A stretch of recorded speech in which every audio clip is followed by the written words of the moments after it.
don't know how many of you have heard about little people. Contrary to what you said, I don't think that we are that visible in Romania. We are, thank you.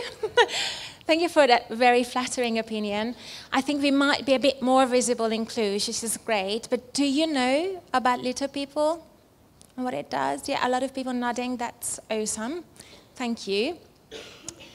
Now we will see how much of your knowledge is accurate, actually. Because in my encounters with people, I did find that people are quite funny. And not ha-ha funny, but really? That's what you think? Kind of funny. So some people think that all we do all day is play with beautiful children across Romania, not only Cluj, as we found out. Yes, we are national, we're international. We look after beautiful children, and they make our lives peachy and full of rainbows, and it's just lovely, yay! And some people, quite the opposite. Oh no, you're dealing with dying people every day, talking about the Great Reaper. So now I'm here to tell you about the reality and what we really do. And we will find out what has it got to do with you. I was invited to a youth conference, and I know that you have had very inspiring talks and envisioning talks about the future of youth in Romania, and I'm going to see how it all will fold in quite nicely with what we do. So we really pride ourselves actually in being little, as in paying attention to little details. And every single year, Little People is taking care of these many children across the country on a very, very personal level. These are the numbers of children whose lives we touch with individual interventions and play and therapy and counseling and their families. And we have absolutely wonderful employees in all major childhood cancer units across the country. So if you know anyone who has a little child with cancer, that little child has met one of our psychologists, our psychotherapists, our play specialists, one of our many beautiful employees whose job is to make that time in the hospital better and easier for the children. But it's not what you know us for. You know us because we have lots of volunteers.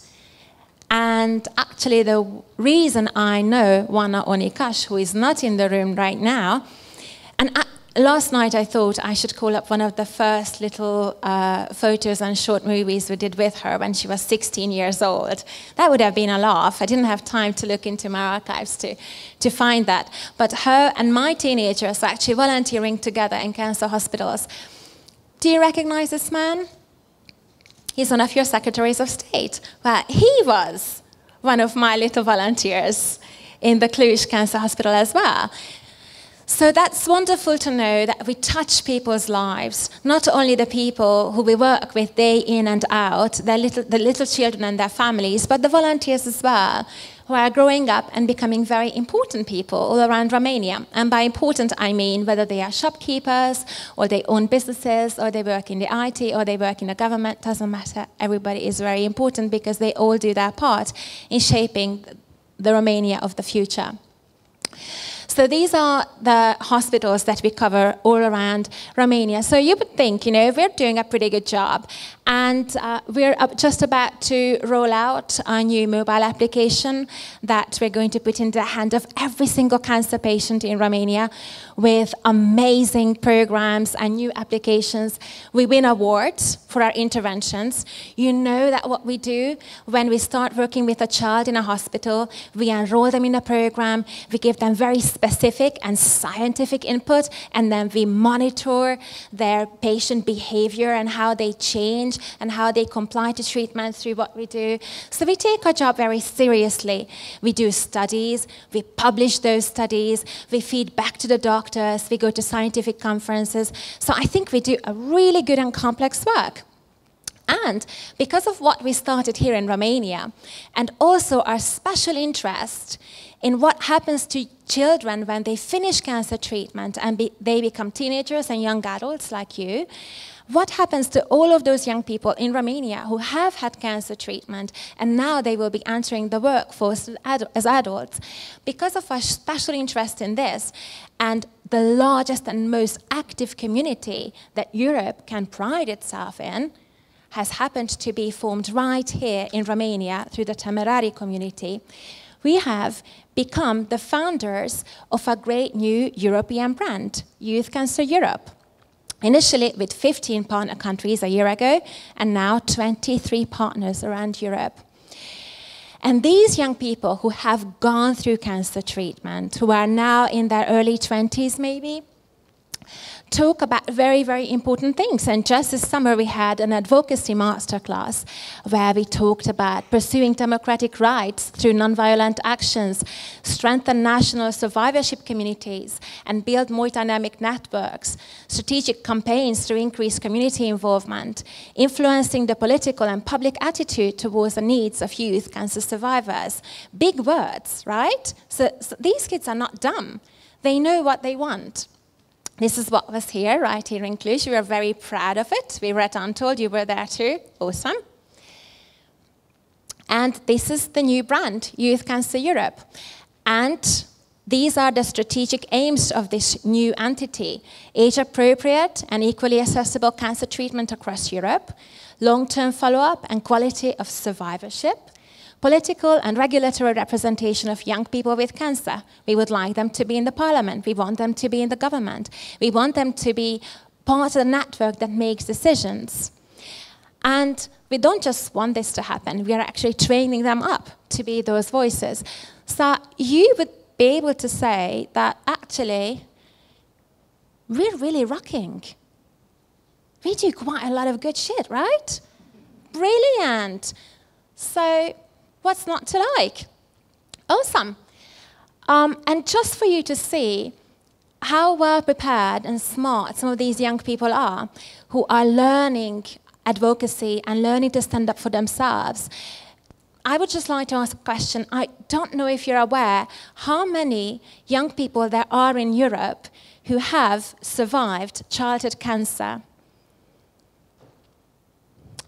Would you say they are in their thousands?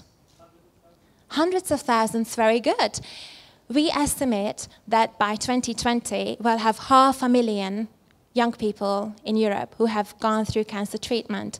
However, this is an interesting problem, I would say, of this decade, because before that, we didn't know that children will survive cancer, and we didn't know they will be growing up quite well. Now, their age average is their early 20s. Soon it will be their 30s. They will want to have families, build houses, own enterprises. So we will be faced with a lot of people who have overcome cancer treatment, and we will see what the effect their treatment has been on them. So we need to be smart and think about some of these problems ahead of time. However, in Romania, some of our cancer patients have never heard that they might have any long-term effects of their cancer treatment later on in life. So one of them, and I'm going to ask you just to read it, there must be a pointer here, right? Here, there you go. So one of them, who's attending international meetings, said, "For me, the subject of long-term follow-up," and this means when you keep going back to the doctor, to an assigned doctor who will monitor your long-term effects. So for me, the subject of long-term follow-up was always of high interest, mostly because nobody from the medical staff ever discussed it with me. So I had to look out for me myself. And he says, later on, I liked a lot of things, I learned a lot of things. It is a long and hard work in front of us, but I believe that with patience, diplomacy, and little help, we will succeed doing all of this in Romania. So our young people who are going around Europe see what needs to be done, and they are determined to take care of it and implement it in Romania. Now, I'm going to add just another layer for you to understand the dimension of cancer care in Romania and how young people will need to be involved to change things for the future. This is a study, and I took these slides as they were, and I did not touch them. That was done in Europe through the ANCA consortium, which was a multi-gazillion euro project in Europe that started in 2011 and has just published its results this year. And there was a patient survey, as you see, from 25 countries. 413 young people responded from all across Europe, from 25 different countries, and Romanians' responses were one of the top 3. So even though this study was initiated by a researcher in the UK, more Romanians answered than people from the UK. So our young people really, really had something to say. They were active, and they can't be shut up, which is great, because you will see some very, very interesting things.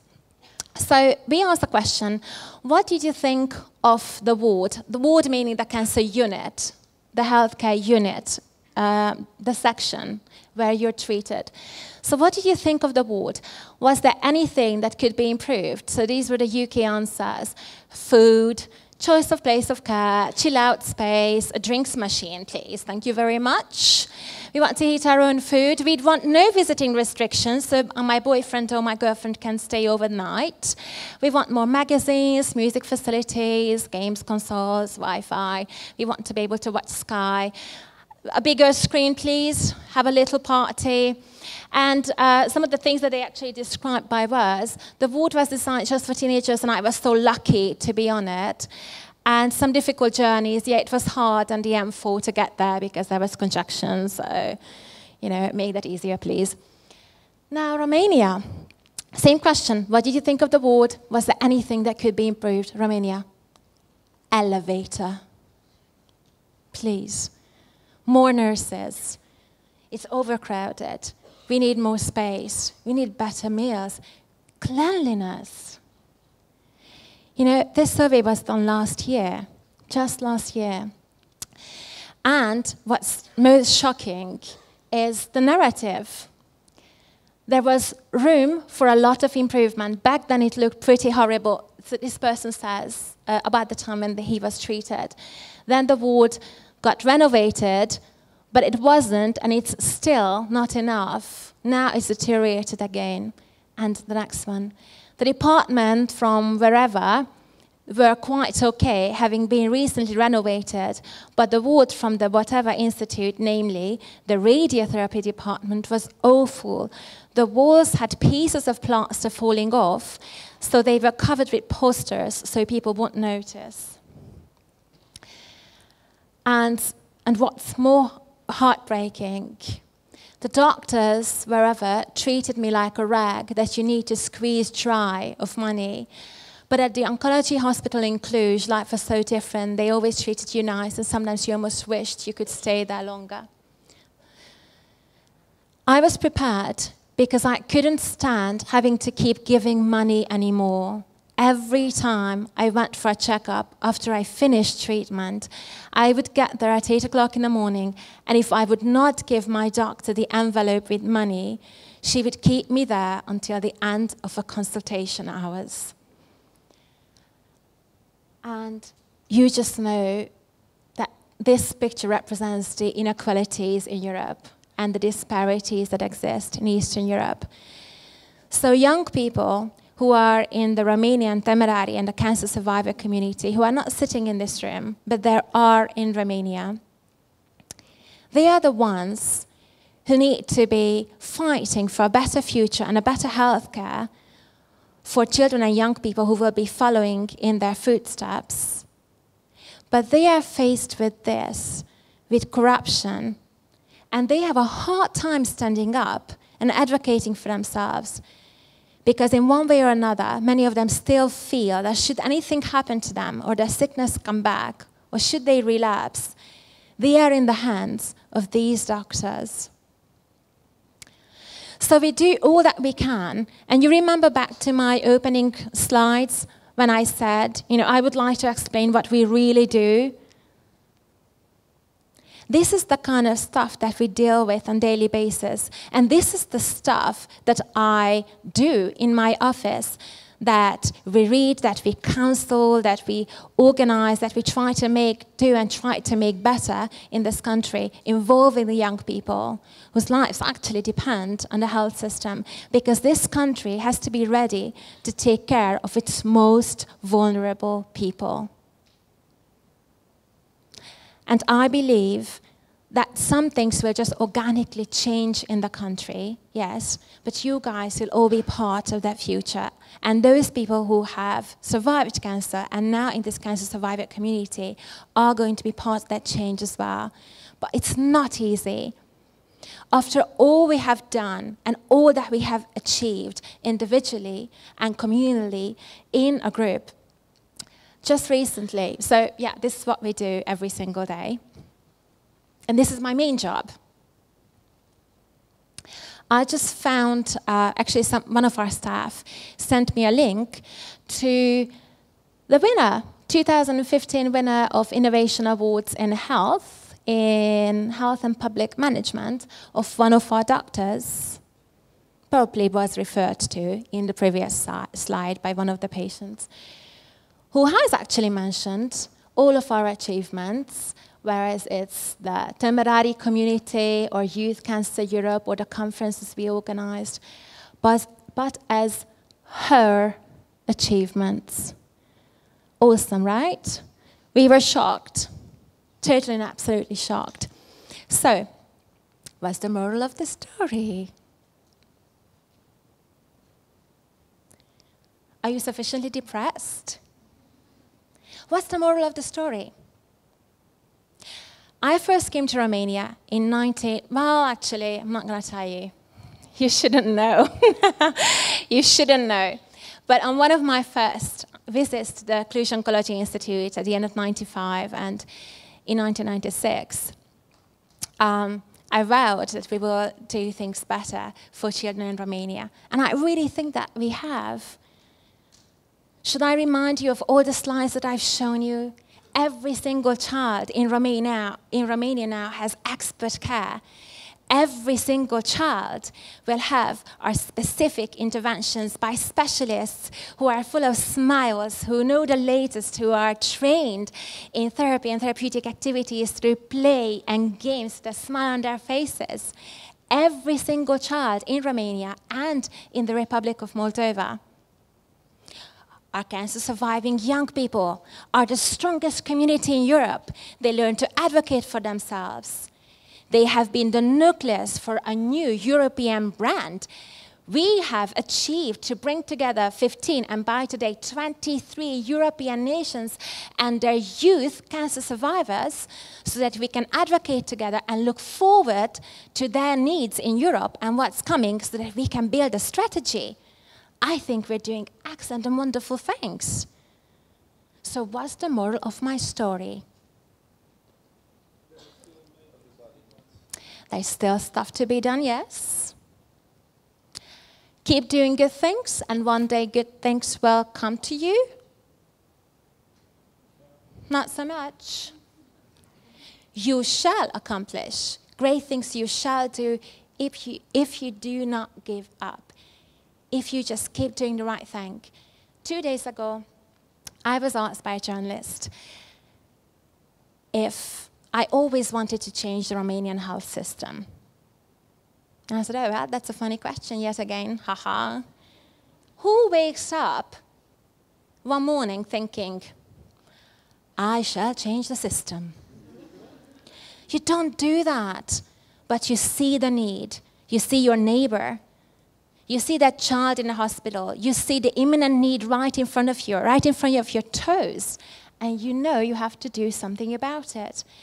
And I think that's what motivates me every day, just to do my job. And you've seen my job, just flushing the toilet, just dealing with the BS, day in, day out. Because we have done our bit. We have trained wonderful people who cater for the children, who look after their families. We are working on a sub-program for pediatric oncology. We're working with the Romanian government. We're working with our pediatric oncologists. We're doing our bit. But what will actually change the world? What will actually change the health system in Romania?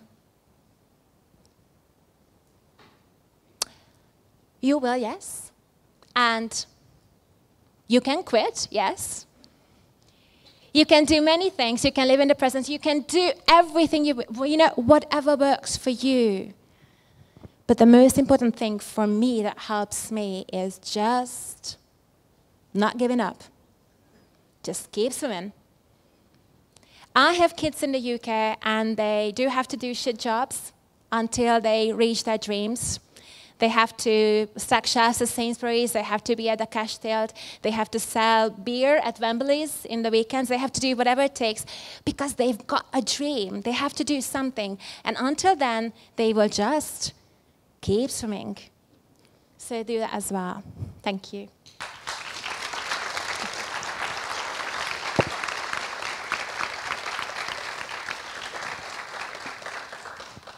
So questions?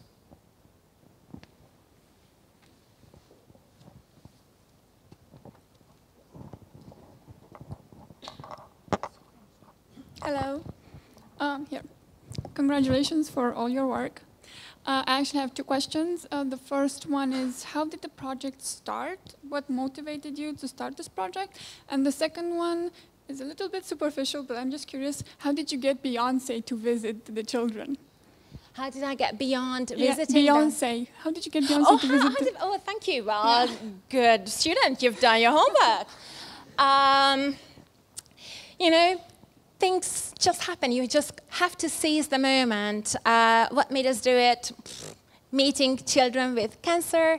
I worked in the field. I worked for the UNHCR prior to that, but that actually has got nothing to do with it. I visited the Kush Oncology Institute, have worked with the children, have done a short project, and I said, okay, well, that's lovely, but not enough, so we can't think of projects. We have to think big, and we have to provide interventions that will really make a difference for them. So that was one. And Beyonce, I don't even know. I think we've heard that she's coming to Romania, and my husband said, hey, write a letter. And I said, really? And he said, yeah, really. So we just did, and nobody answered us. And that 2 days before her coming, at 2 o'clock at night, I got a phone call. And from the manager, I think it was her daddy, and was asked all kinds of details. She said, what do you want to do with her? And I said, actually nothing. Will there be press involved? I said, no. It's just for the children. And they said, oh, then we're coming. No offense to press. We love the press. But this really was just for the children. And I think that was really lovely and genuine, and they liked it. Thank you.